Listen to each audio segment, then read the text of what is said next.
शेख रशीद अहमद साहब रो पड़े हैं कि जालिम ने शेख रशीद को रुलाया है। इस हवाले से बात करते हैं। जी अस्सलाम वालेकुम, मेरा नाम खुर्रम फ़ाहद है। किसने शेख रशीद को रुलाने की गुस्ताखी की है? तो वो शेख रशीद अहमद साहब के हालात हैं। एक ज़माना था कि जब वो फेवरेट होते थे, गेट नंबर 4 की बात करते थे और भरमबाजी भी करते थे और बहुत ही मगरूर होते थे।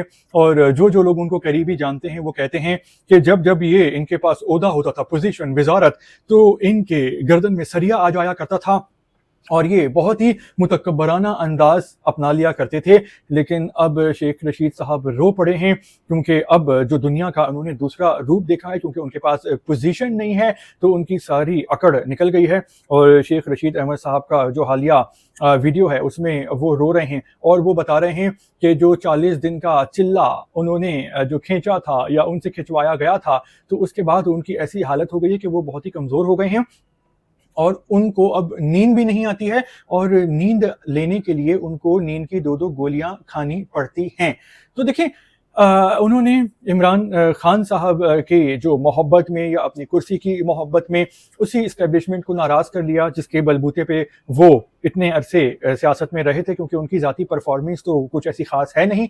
लेकिन जब उन्होंने अपने बनाने वालों से ही टक्कर ले ली तो फिर उनका नुकसान हो गया। और शायद इतने साल वो सियासतदान रहे, वज़ीर रहे, बार बार पार्लियामेंट में रहे, तो शायद उनको ऐसा लग रहा था कि वो गेट नंबर 4 को भी हैंडल कर लेंगे और उनके पास बड़ी ताकत है। लेकिन असलियत जो है वो सामने आ गई कि वो ताकत जो थी तमाम किसकी मरहून मिन्नत थी और अब उनके वो कमज़ोर हो गए हैं, जिस्मानी भी और नफ्सियाती भी, और वो इस बात का एतराफ़ भी कर रहे हैं।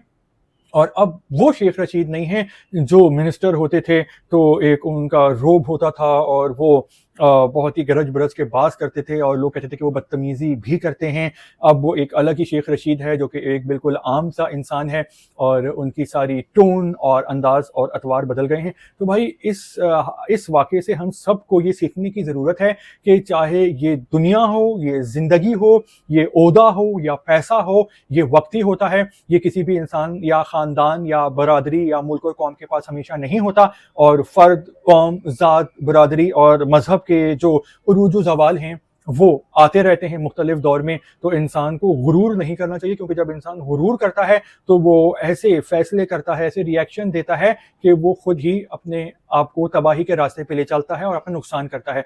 तो अगर हमें दौलत मिल जाए, इज्जत मिल जाए, शोहरत मिल जाए, तो हमें ये बात याद रखनी है कि हमें गुरूर से बचना है और डाउन टू अर्थ रहना है और अपनी हुदूद से तजावुज़ नहीं करना, वरना शेख रशीद अहमद साहब वाला हाल हो जाता है, होता है और हो सकता है।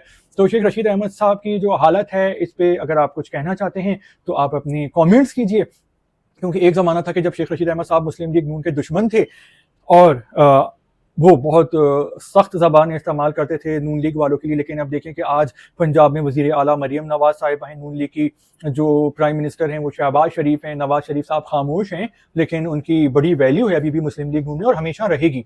तो क्योंकि ये ख़ानदान कुछ इस किस्म की बॉन्डिंग में है आपस में, भले से वो दूसरे अपने पार्टी के सियासतदानों के साथ ऐसे ना हो, उनका भले से ख्याल ना रखें, अपने ख़ानदान का बहुत रखते हैं। तो देख लें कि ये दुनिया कितनी जालिम है। और इस हवाले से हज़रत अली का भी कॉल है ना कि ये जो दुनिया है ये तराजू की मानिंद है, कभी एक जो उसका पलड़ा है वो ऊपर जाता है, कभी दूसरा। तो उरूज ज़वाल जो है, उतार चढ़ाव, वो ज़िंदगी में आते रहते हैं और कोई भी दिन जो है वो इंसान का बहुत अच्छा भी हो सकता है और बुरा भी हो सकता है। तो इंसान को अपनी इंसानी औकात में ज़रूर रहना चाहिए। तो अब तक के लिए इतना ही। जैसे ही कोई नई ताज़ी इंटरेस्टिंग खबर होती है तो फिर उस पर बात करते हैं। शुक्रिया आपका।